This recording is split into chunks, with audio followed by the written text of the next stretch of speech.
All right, hello everyone. Thank you for joining us today. I'm Iñaki Herrero. I'm the Managing Director for Energy Save Plus in the US, and I'm excited to present our webinar on PV modeling, a 10-year review. Before we dive in, let me cover a couple of housekeeping items. We will go for about 45 minutes, and we'll have time for questions at the end. You can go ahead and type any questions in the chat at any time. Let me start by introducing our team of presenters. As I said, I'm Iñaki Herrero. I'm the Managing Director for Energies in North America. I lead the team, and I will be kicking things off with some overview of our company and some industry context. We have Brian Custodio, Director of Data Science and Consulting, who will walk us through some of the more technical shifts in energy modeling approaches over the past 10 years. Daniel Koerber, Senior Manager for Consulting, who brings over a decade of experience in energy modeling. And Priscilla Bell, our Data Science Specialist, who has been leading our efforts in modeling PV plus storage systems.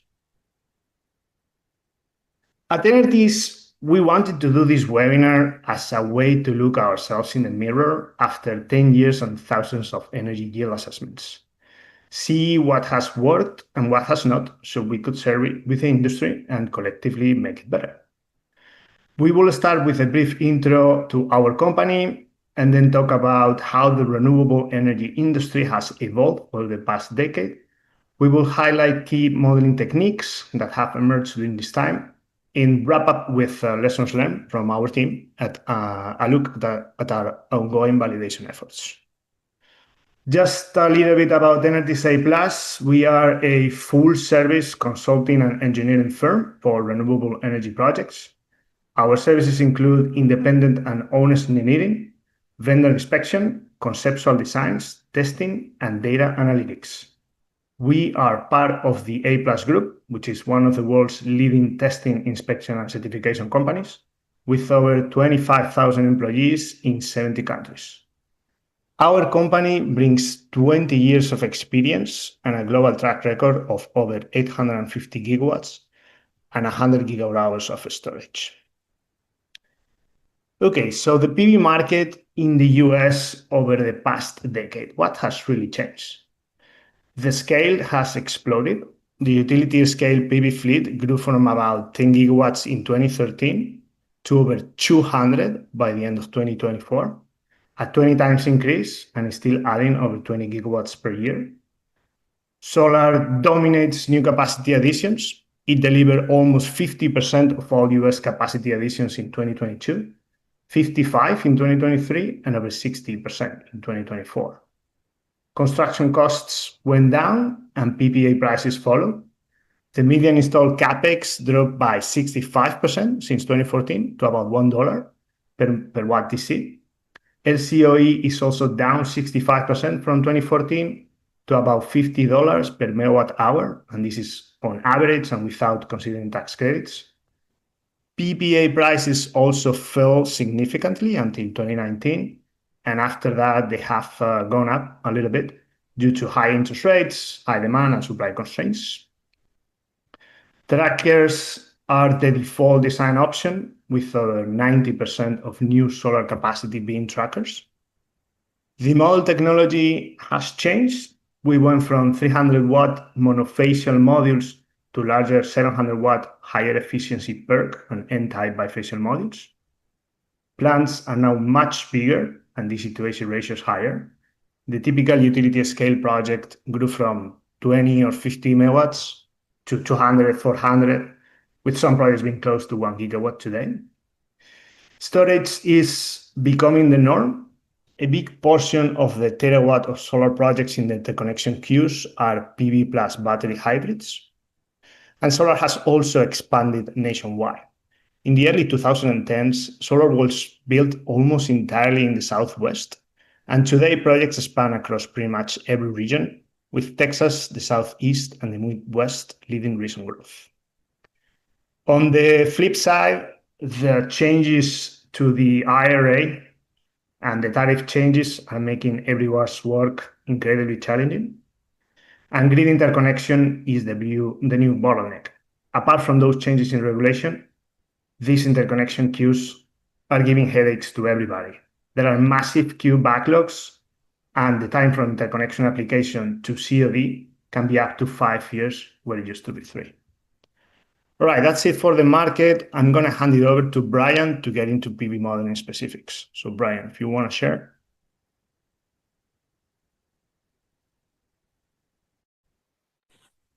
All right. Hello, everyone. Brian here. Thanks, Iñaki. All right. So Inertis refers to PV modeling in terms of methodology, procedure, and results collectively as an energy yield assessment, or EYA. EYAs may be completed at various stages throughout project development life. It can be done in early greenfield stages to get a preliminary idea of potential yields.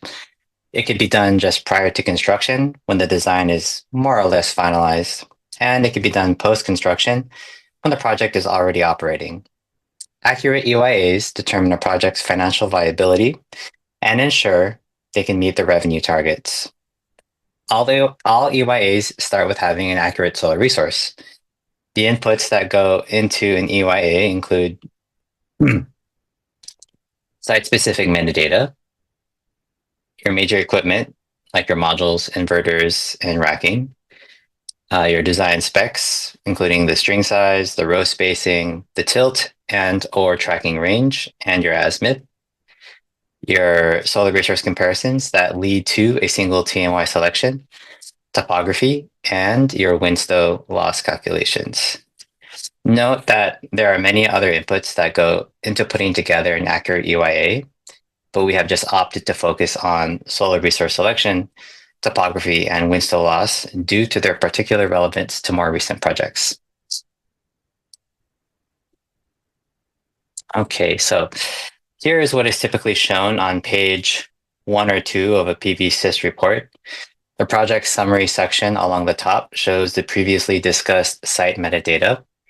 The loss diagram shows the annual global horizontal irradiation, or GHI, at the top of the waterfall loss table. And right below the GHI is the global incident and collector plane. We refer to this as the plane of array irradiance gain. These are the primary PV-SYS parameters that are impacted by the solar resource selection. Other items that are impacted, arguably to a lesser extent, are irradiance and temperature losses. All right, so the solar resources shown here are considered our trusted databases. These resources have been validated via comparisons to ground measure data and other available solar resources. Note that CPR, Clean Power Research 4.0, has just been released and is still pending review.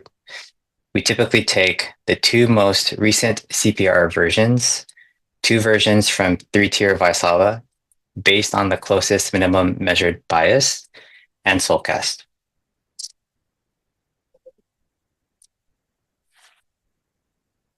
All right, so our solar resource selection process is as follows. Step 1, download data from all solar resources and aggregate on an annual basis. Step 2, compare each solar resource with assigned weights to different meteorological variables. Remove the outliers by using monthly plots and PV-SYS's clearness index. And finally, use engineering judgment to make our final solar resource selection. Moving on to site topography. So more than 10 years ago, all ground mount projects were modeled flat, regardless of terrain. We've developed a procedure that will at the very least account for some degree of existing topography. Certain sites will have undulating ground, hills, and valleys, which are more likely to occur on larger projects that cover huge swaths of land. We utilize United States Geological Survey data, or USGS data, at 1/3 arc-second resolution. We use QGIS, which is an open source software, to convert USGS raster images to a 3D point layer in a CSV format with 3 X, Y, Z columns. Upon importing this CSV file into PV-SYS, you see a mesh similar to the blue image in the bottom right corner of this slide. What are the impacts of accounting for topography? Typically, we would see increased near shading and electrical shading losses, which are highlighted here, and different plane of array irradiance gain values. Note that the gain will increase if the topography slopes toward the south, and it will decrease if the topography slopes toward the north. This is valid for projects in the northern hemisphere. It would be the opposite if the projects are in the southern hemisphere. The upper right image on this slide shows the POA gain once again, in addition to the near shadings and electrical shadings losses on the PV-SYST waterfall table.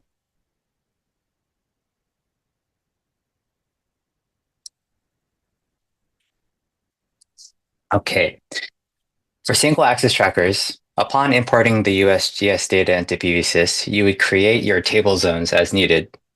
Then, you would fill in each zone like you would normally.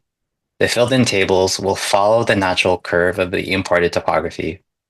The image shown here, it shows how topography can cause shading on nearby tables. There are no other shading obstructions, but certain tables, the ones in yellow, are being shaded by tables directly to the south. The actual shading is the dark gray that shows up at the bottom of each yellow table. The shading loss on clear day curve at the bottom right shows how much actual overall shading is occurring over the course of a given day. This is selected in the day of year option right here.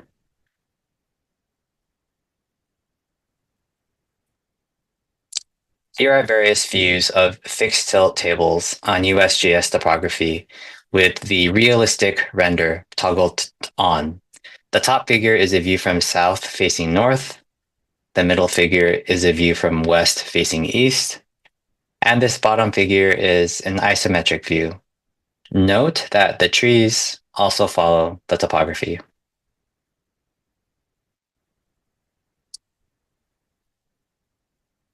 Lastly, here is an example of trackers for a project with the realistic render toggled off. It is a semi-isometric view, and the white gaps in the mesh show where the relatively higher grade changes occur along the topography.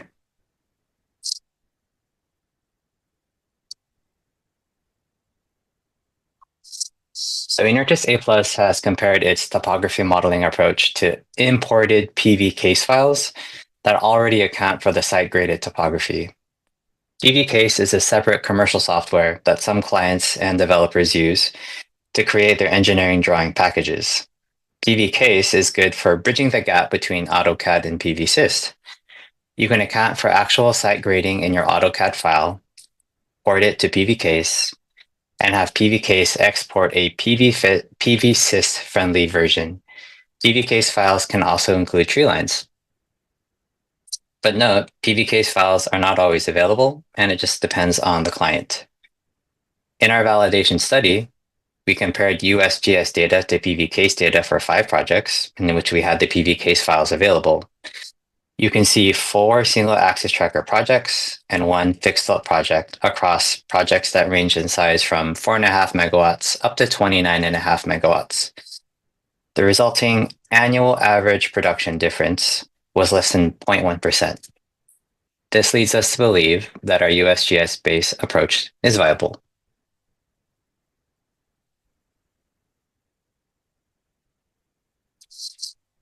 The last major input we'd like to discuss is wind stow loss. Single-axis trackers increase yields for many developers, but it comes with a different set of issues.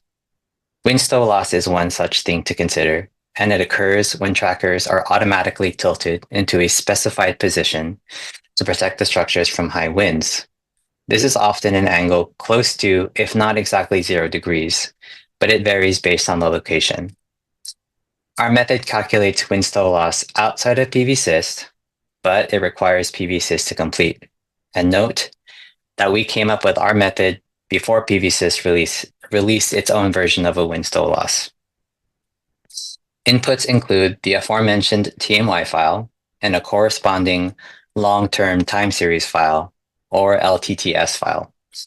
The end result is a monthly wind stow loss profile that is added to a separate soiling loss profile in PV-SYST.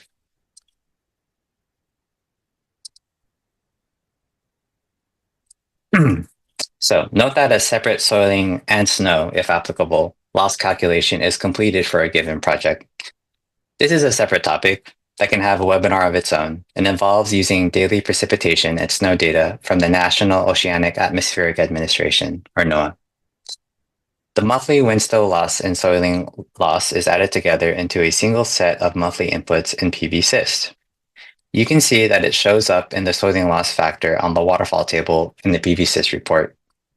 In our post-processed deliverable, a custom waterfall line item is generated that shows the wind stow loss separately. Typical annual average wind stow losses range from about 0.1 to 0.6%.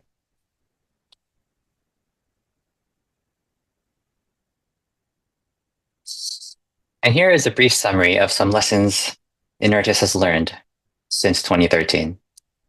In 2013, Inertis primarily relied on one or two solar resources based on proximity to the site. These sources were either the National Solar Radiation Database, or NSRDB, or MEDIANORM, which is just an interpolated version of the NSRDB. Inertis has since started selecting a solar resource from a larger pool of databases after doing more intensive vetting of said databases. In 2013, Inertis modeled all ground mount systems as flat with no topography, like we mentioned earlier. Inertis has since implemented a method to incorporate the use of USGS or PV-case files if they are available. This allows for more accurate shading losses and POA irradiance. In 2013, annual soiling losses were assumed based on region. Inertis is now using more robust soiling and snow methods using daily precipitation and snow data from NOAA. In 2013, availability was fixed at 99% across all project types, regardless of size. With the shift to single-axis trackers came the need to account for wind stow loss and to also adjust availability assumptions. Additionally, newer module technologies have led Inertis to account for losses due to light and elevated temperature-induced degradation, or LETID, and ultraviolet-induced degradation, or UVID.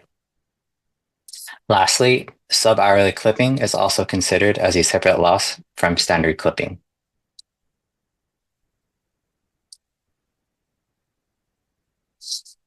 Now we'll discuss a validation study that we've recently put together with the help of a few clients that have provided us with measured data. This study, and any resulting adjustments to our methodology, was only possible because of these strong client relationships.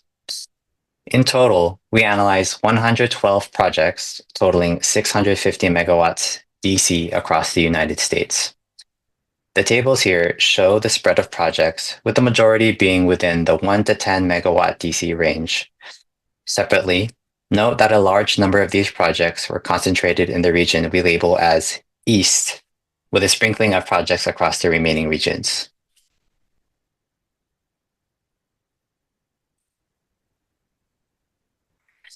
Our validation study focused on four main metrics. We have the forecast performance ratio, or FPR, which is modeled P50, modeled PV-SYST P50 production, divided by actual measured production, unavailability loss in terms of percentage, the POA ratio, which is your modeled P50 plane of array irradiance divided by your actual plane of array irradiance, and your expected performance ratio, or EPR.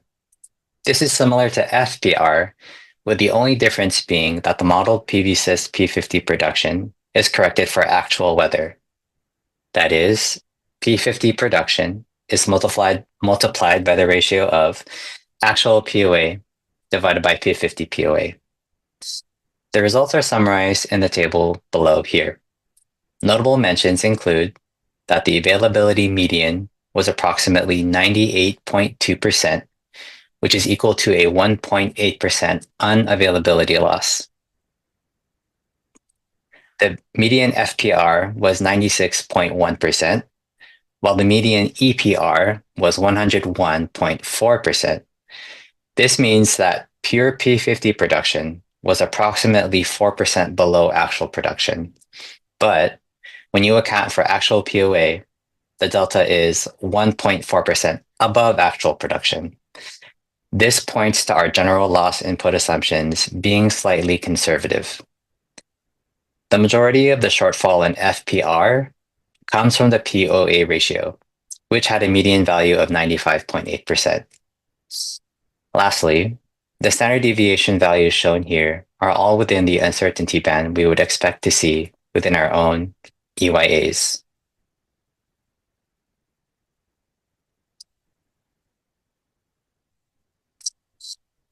And here are some of the lessons learned from that validation study. Inertis's availability assumption was updated to an approach based on system size and type, i.e. fixed tilt versus single axis trackers. Plane of array irradiance is typically overestimated, and Inertis is looking into ways to account for this. System performance modeling is slightly conservative, which compensates for some of the overestimation of POA. The figure shown here takes the figure from the previous slide and adds in our availability assumption update. That is, we recalculated the FPR bias with the new availability assumption. This resulted in a 0.8% increase in the FPR result, from 96.1% to almost 97%. Right here. As mentioned previously, Inertis is looking into ways to further reduce the bias and get that FPR as close to 100% as possible.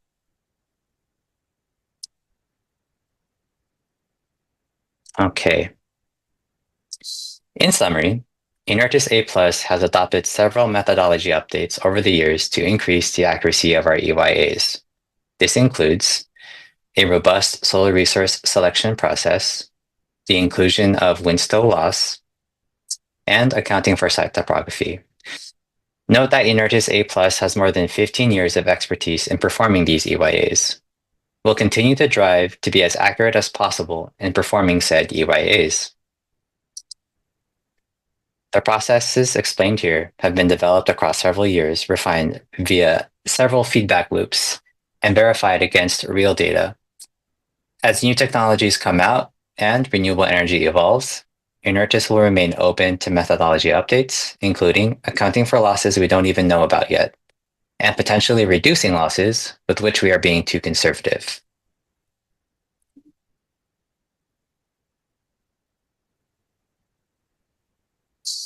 And now we'll answer some of the questions that that have been placed in the chat. I'll pass the mic to Priscilla and Dan to ask and answer said questions. Thank you so much, Brian. It's a super informative webinar, and I think very thorough in our methods, especially with resource selection and wind-stow. We do have a few popping up in the chat, so keep adding those in, and we'll just get started and start this discussion. So our first question has to do with the shading losses. What do we think is an acceptable inter-row shading loss? And this person has also added a bit about the accuracy of the tool in PVSys, because they believe the losses are generally lower than what is actually seen on site. So I'm not sure if we've been able to validate near shading losses, but Dan, do you want to take that? Sure. The first question is almost impossible to answer, given how many variables go into the inter-row shading losses in the PVSys. You're constrained by land, you're constrained by trees that you may or may not be able to cut down or trim. You're constrained by backtracking angles for single axis tracker projects. So I would even hesitate to give a value there.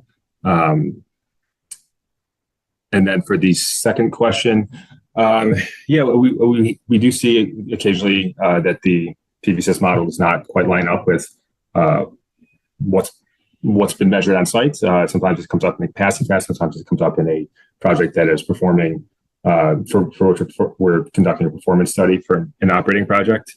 I would say on average, PVSys is fairly good, but we do occasionally see projects where the near shading losses are definitely underestimated, and that may be due to the topography, the inaccurate tree line, inaccurate tree heights, or PV cyst itself.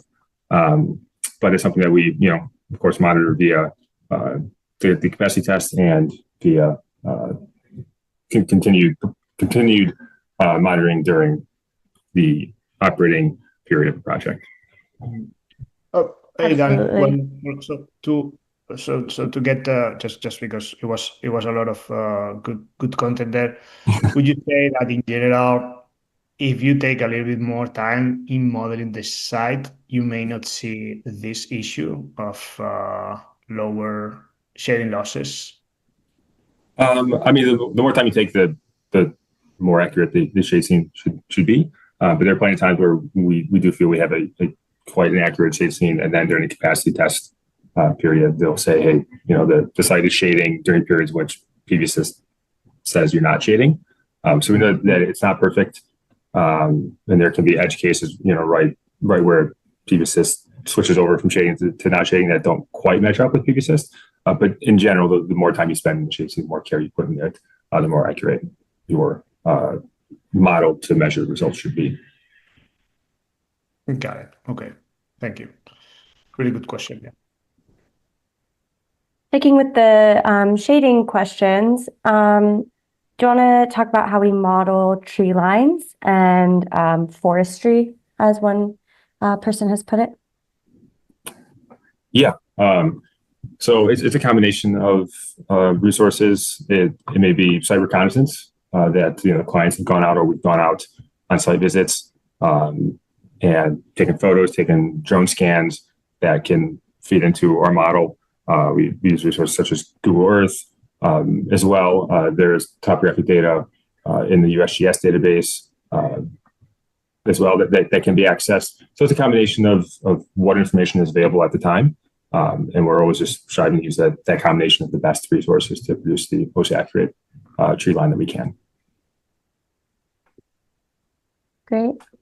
Why doesn't Inertis use PVCase to model near shade scenes, and why do we do it in PVSys instead? Well, as Brian touched on, we do use it when available. Sometimes just the information, the resources needed to produce a PVCase file just aren't there. And so we would then resort to using the USGS topographic data, which does not include site grading. So our preference is always to use the PVCase file that does include that site grading. So we will push clients to provide that where possible. And then if received, we will do a sanity check that the tree line, the tree heights, the sloping in the topographic mesh and whatnot seem reasonable. And if all that checks out, then we would use that as the shade scene for our EYA. Absolutely. Okay, let's go to a bit of a topic change. Let's go to solar resource selection. Are ground-based measurements incorporated into our solar resource selection, as in tuned or bias-corrected data sets? They can be, but in most cases they are not. That data would come from clients that have set up weather stations or met stations on site to collect data. We could perform an MCP analysis to measure, correlate, predict that would, in the end, produce a usable solar resource file that is tuned with the measured site conditions. We typically only see that for utility scale projects in which the economics make it worthwhile. And it can be tricky because you do want to capture the full seasonality of the year. And so if you collected a year of data and then due to data dropouts or just general data quality issues, you end up with less than a year, then we may not be able to use it for the exercise because we didn't end up capturing that full seasonality. So in most cases, we would encourage more than a year, and that may not be feasible due to timeline, to pricing and whatnot. So in short, we can use it. We have used it in the past. We performed those MCP analyses, but in most cases, we don't end up using that. Got it. Why do we not include solar GIS in our trusted database sources? Well, we found that the GHI tracks quite well with our other trusted sources, and those trusted sources are currently CPR 3.7, 3.8, Solcast, and then Vaisala, two data sets from Vaisala as well. And we found that the GHI from SolarJS tracks quite well with that, but when transposed in the POA, that the SolarJS POA tends to be typically about 2% higher than the average of the other trusted data sets. So we have opted to include it as a reference data set that may inform our overall decision, but wouldn't be a data set that we'd actually select for use in our EYA. That makes sense. We have also got some questions about our validation study, so I think we'll pivot to talking about that. Seeing that our validation study showed a bias in the POA ratio, what are we doing to account for that? And maybe Brian can answer this question. Yeah, this is a hot topic right now internally. We are talking to actual our data solar resource database providers as well about this. And one of the major things that we're considering is to actually change our transposition model.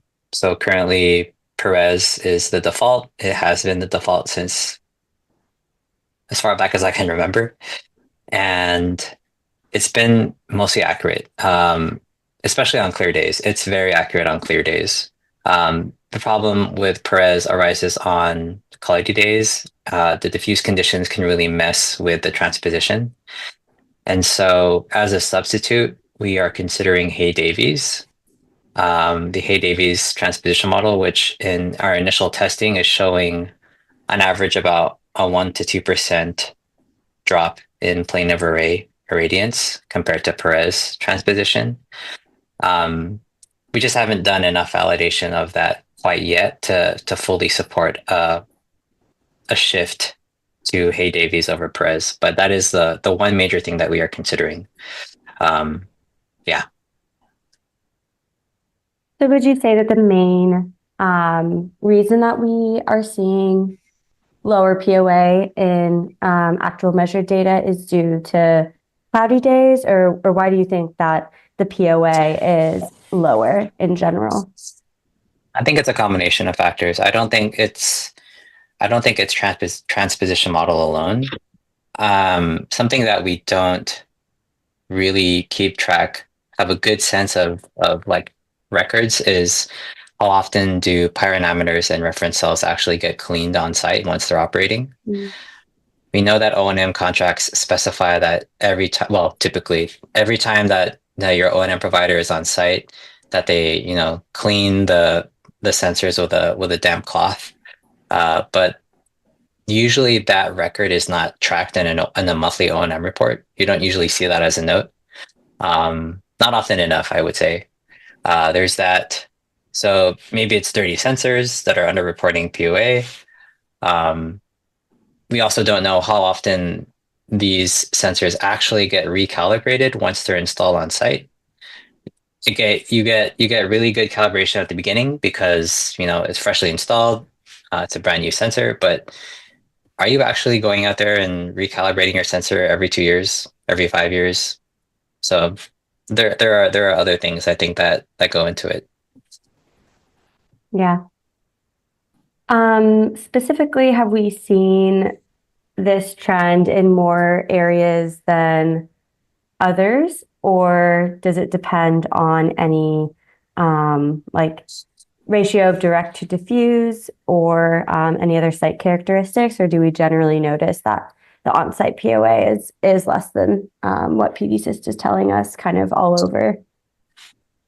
I want to say broadly speaking, it is generally lower, but I think what I've seen is that when you do have more clear sky days, that the plane of array radiance is closer to PVSys.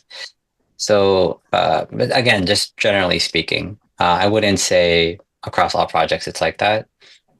But yeah, I think our validation study, which we can send, by the way, shows which regions have better correlation with PV cyst. Okay.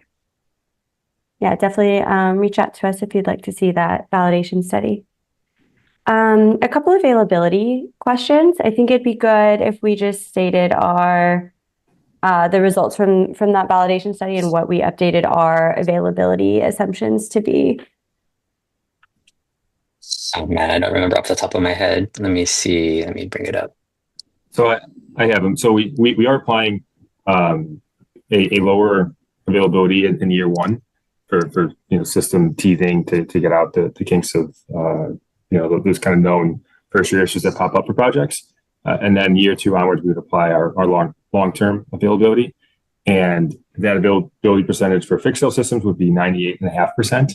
And then for trackers would be 98 to 98.2, depending on system size. Okay, thanks, Dan. I think there have been some interesting questions in here about the model and how it relates to financing. So one of our attendees has asked, how can we stop sponsors from pushing for aggressive modeling assumptions? Which I think is apt. I think validation helps.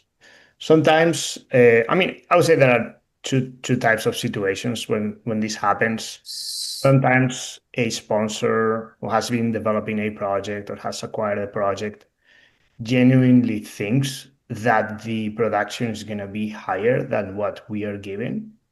And when that is the case and you have a solid validation data and you present those data, most times you can, let's say, convince the other part that what they're actually asking for is not going to happen. So I think that helps. There are other cases, many other cases where the sponsor will just they want to get more out of the financing. They will push us in order to use different assumptions and such. And I do think we do a pretty good job at pushing back, with validation, with our modeling book, which we use, and we usually don't deviate from that unless there is clearly something that we missed. There is a specification that was different than we model. So I think both validation and being strict in using the modeling assumptions that we're comfortable with are the way to go. But curious to hear Brian or Dan's opinion on that. I think I can say this here. We have lost business because a sponsor has refused to use our assumptions. Because we stand our ground, we lose the contract to somebody else who is willing to take them on that. And so, yeah, I think I generally agree with what Iñaki's saying. We stand by our validation efforts. We always rely on data, measured data to support something. Any change that we make is going to be because we have the measured data to support it.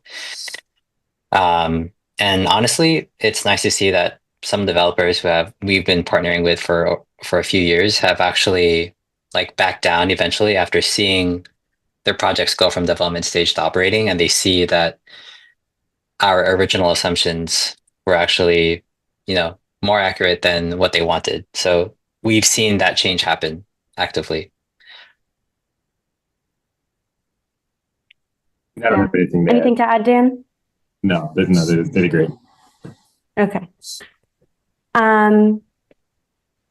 We have got a question about capacity tests, also kind of related to aggressive modeling choices. So this person has said the capacity tests are typically done by the project EPC as required by the contract to meet mechanical substantial completion and push the project to COD. The baseline PV-SYST model for the capacity test can often differ from the PV-SYST model performed by an IE. Does Enertis have any guidance for how to better align the, EPC PV-SYST and then the IE PV-SYST? Brian or Iñaki, do you want to kick that one off? Yeah, the best case scenario will be use the IE PV-SYST as the one to attach to the EPC agreement. Sometimes that is not possible. And as this person is saying, the EPC model is sandbagged, so it uses different losses, or it has a huge tolerance, which can work either way, can benefit one way or the other. So it's a tricky situation in our opinion, and guys, keep me honest here. It would be best to use our model or the IE model always, so there is not a difference, and also use a reasonable, if any, uncertainty for the capacity test. But curious to hear the team's thoughts on this one. Yeah, it depends on when we get brought in to do the review. If we're lucky enough to get in before the EPC agreement is executed, then absolutely we would recommend using our model or whoever the IE is on the project's model. But we would also note that the availability, so you have the IE model, and then you have your capacity test model. And the capacity test model should be the IE model, but with 100% availability. If there is a wash that's taking place before the capacity test, you would set the soiling to 0%. And that's usually negotiated in the deal as well. If there is no wash, sometimes what can happen is you have a soiling station on site, and you can calculate the actual soiling during the capacity test, and that value would replace the standard PVSys models soiling for that month. Those two values should absolutely be specified in the capacity test model. But yeah, if we happen to join in on a project after the EPC contract has already been executed, there's not much we can do contractually speaking, other than providing our opinion on how different is the EPC model from the IE model. I think generally speaking, developers should go into EPC contract negotiations with a set of assumptions that they are comfortable using, including the solar, everything that we just talked about, the solar resource, the wind stow loss, and all the losses you should have standardized going into your EPC contract negotiations, so that you have an idea of what is reasonable at a baseline. Even if there's no IE involved, every developer should have their own set of modeling assumptions set as a standard.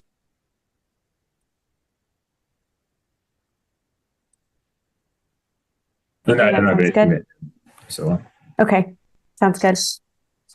All right, I think this is also kind of a hot topic right now is hail and storm stow. We talked about wind stow, but how does Inerdis account for hail, stow, or other extreme climate events? Yeah, so hail stow is not currently explicitly captured in our EYA. The wind stow feature that we are using, by nature of some of those hail events coming in storms that are above the wind stow threshold, it is partially captured, but not explicitly captured. And I believe we've discussed it internally, and Brian may be able to add some more color to that. But about adding it as a feature in future EYAs. But that's on the modeling side, and then there's on the risk assessment side for technical due diligence reports, where we will look at governmental data for various severe weather events, and that it's hailstorms, it's tornadoes, hurricanes, earthquakes, wildfires, and we will document that in the technical due diligence report, and we will identify what the risk associated with each of those, and flag that if something seems to be kind of out of the ordinary for the typical project, and to make sure that all parties involved that are reading the report are aware of what severe weather risks might occur at the site. Yeah, and I can add on the hail modeling aspect. So we've discussed internally whether or not we should actually account for hail as a separate loss. We came to the conclusion that hail events themselves already occur on cloudy days, and at that they typically last for a few minutes at a time. And so to capture an actual hail event in a PV-SYS run, which is done at an hourly simulation, would be quite difficult to do. The fact that it's already on a cloudy day means you're maybe losing an hour of already pretty bad irradiance, so it's a low irradiance time period, and you're not going to experience that much loss. That's also a stow, so it's not like you're outputting zero production. You're going to be getting some production, and so we've decided for now that it's not enough. It's not enough production loss to move the needle. So that's why we don't do hail loss as a separate line item for now. And then for was it extreme weather? Was the other one, right? Climate change. Yeah, so this is an interesting one and something that we've also discussed. So inherently, as part of the TMY creation process, the reason you put together a TMY is to actually account for extreme weather events. So because otherwise you could just use an average year. And by average year, you could just like take all of the Januaries and take the average of every hour of every like January 1st, 8 a.m. You just have the average 8 a.m. timestamp. But what is actually in the TMY is an actual 8 a.m. time period from like 2001 or 2010. And the way that TMYs are constructed is you're taking a period of time that actually happened over a 20 to 25 year period instead of an average. So by taking an actual time period, you're trying to capture those moments, those storms, those extreme weather events, instead of an average. So inherently, the TMI creation process accounts for that. And with every year, like every calendar year, you get more data to add to that TMI selection. And so in theory, as you get more years, you account for more climate changes. And that is the current school of thought internally. So until there's something else, that is our current process. I should also note that the more years you have in a pool for a TMI creation, the lower the uncertainty, and the lower the interannual variability. Yeah. Okay. Thank you, Brian. I think this would also be a good time to touch on why we don't use the PV-Syst Winstow, and instead we do it outside of PV-Syst. Dan, you want to take that? Yeah, and Brian touched on this when he talked about the Winstow feature earlier in the slide deck. We actually developed our procedure before PV-Syst had this as an option, and so we've been doing it outside of PV-Syst and applying a Winstow correction to the monthly soiling losses to attempt to capture the seasonality. But as to why we don't currently do it in PV-Syst, I believe PV-Syst is still limiting you to a single stow angle in PV-Syst 8. And we know that some trackers stow at non-zero angles. And so you'd have to account for, whether it's negative 52, positive 52 as the stow angles. It becomes more tedious to run multiple simulations there. And so we end up applying it outside, doing the calculation outside of PV-Syst, and then adding in that seasonality to the monthly soiling losses. I think PV-Syst also doesn't give you a separate line item.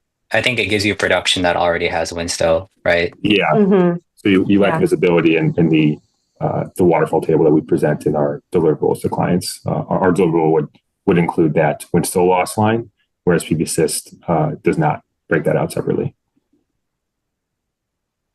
Great. Moving on to uncertainty, do you want to talk a bit, Dan, about how do we calculate our P99 value for the first year, and then also how we calculate the 10-year P99? Yeah, so we assume a normal distribution in which there are 4 uncertainty inputs. There's the database uncertainty, which would come from CPR, Vaisala. Then there's the transposition model uncertainty. There's some uncertainty going from GHI to POA. And then we have the interannual variability, which will vary from site to site, and that will be based on the long-term time series. And the 4th component is the energy model uncertainty. That was based on the uncertainty for the various inputs that go into an EYA. And those are the four core uncertainties that go into our overall uncertainty. And then the only difference between a 1 year and a 10-year uncertainty would be that the IAV, interannual variability, we would use a long-term, we would assume that the IAV has approached the long-term behavior over a 10-year period. And so you would see a slightly lower IAV component. And so you'd also see a slightly lower overall 10-year project standard deviation. Just divided by the square root of 10. You take the IAV and you divide it by the square root of 10, I believe. Yeah, that's how we do it. Thanks, Dan. Back to talking about trackers. Do we have any changes to our modeling when we are modeling a terrain following tracker? Yes, it's done in conjunction with coordination with the tracker manufacturer. For example, something like the services that the next tracker might offer. We've worked with them in the past for their different algorithms that they have two different algorithms that differ from how PVSys is assuming a typical tracker would behave. So we have worked with them in the past to adjust our models to more closely match what the expected field behavior is. So I may have misunderstood the question and answered a different question. So do you want me to repeat it? Let me see. What if any changes? So if by terrain following they do mean something offered a specific product offered by that tracker manufacturer, then we would work with the tracker manufacturer first to validate their overall process, to validate that to get coordinate with them to confirm that both they and we are comfortable with any inputs that are coming from them. They're comfortable with how we're using any data they provide us in our model, and then we would incorporate that into PVSys, and there are a variety of methods depending on exactly what algorithm might be used. Brian, do you have anything to add? No, I think you touched on it all. We just work with them to make sure that we get it accurately done. Yeah. Okay, something also related to validation, but on the soiling side. So has Inertis done any analysis specifically on soiling loss accuracy, especially in high soiling regions such as the Central Valley in California? We haven't been able to do any direct validation studies, as in measured data to do the validation study itself. We've only ever done daily soiling rate validation, as in the data that we do have from projects. They're not in a specific region, but we try to use that data to validate our existing daily soiling rate assumptions. If people are willing to share that data, Phil, then we could do that, just like we did with availability. Sorry to interrupt. So we actually have done it by measuring IV curves of clean and soil modules on a number of regions, and this was done by our testing colleagues. We did a pretty extensive study. This was in the Atacama Desert in Chile. And we saw some interesting results. And also, I think in the Central Valley, I remember a big project where we were working on a few years back with soiling stations. And the soiling stations that Brian was talking about earlier on when you are doing capacity testing. The results were a little bit inconclusive. So we were not very happy with those. And in the end, I think we weren't able to use the data from the soiling stations. But I think that will fall into the category of validating soiling losses here.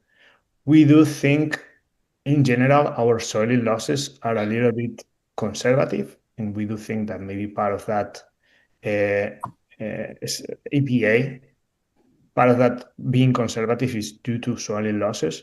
But as Brian says, we're still a long way to go into figuring out if that's actually the case.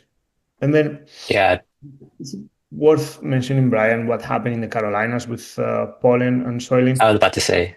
Yeah, so the Atacama Desert one was one that I was thinking of, but it was used to, that one pretty much supported our daily swimming rate assumption that we currently use and actually showed that a higher daily swimming rate isn't necessarily correlated with a more arid region, like a more desertic climate, let's say.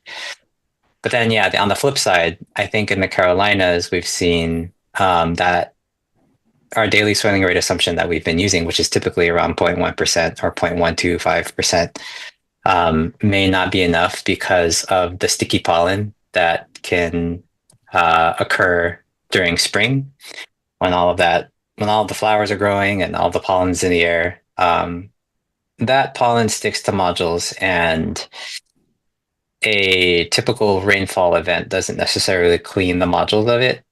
And so I would say that, yeah, generally maybe we are a little conservative, but not in the Carolinas. And if anything, we might have been a little aggressive there in the past. But yeah, in those cases, we would consider a higher daily swimming rate today. Mm-hmm. Hey, Priscilla, we are like Yeah, almost at time. I think just I think wanted we've got to, like 2 minutes left. yeah, yeah. Do you think we have time for one more question, or should we close it here and then respond to the questions via email? I think we've got time for one more quick one. Okay. What's the best way to capture albedo measurements to compare modeling assumptions for bifaciality gains? Mhm. I think Yeah, there is Brian, some. I think there's two things that are worth mentioning here. NREL has a sort of guidelines or recommendations on how to place back of the module sensors in order to best capture albedo. I do think, I'm speaking out of memory, I do think they recommend silicon sensors as opposed to pyranometers. We do have pyranometers and albedometers that we deploy on site to do this kind of measurements. And, depending on how you set the station, you will get slightly different results. But what we have seen is that bifaciality tends to differ more depending on the bifaciality factor of the modules, which you should test, than the actual albedo on site. So when you're buying the modules, ask your model vendor or a third party such as ourselves to do measurements of the bifaciality of your modules, because more times than not, that bifaciality factor is not what they're selling you. And because of that, the bifacial gains are not going to be the ones that were modeled in the study. Yeah. I think that's all we have time for, but please email us with any more questions or if you want to set up a call to talk about modeling some more. We really enjoyed hosting this webinar and look forward to connecting with everybody. Yeah, and just wanted to say we have another one coming up on the wind side for those of you who are interested in wind projects. It's on June 26th. It's called Closing the Gap, How to Reduce Deviation in Wind Energy Forecasting. And we will send in the invitation very, very shortly. So we hope to see you there as well. Thank you so much for attending this one. Thanks, everyone. Yeah, thank you. Thanks, everyone.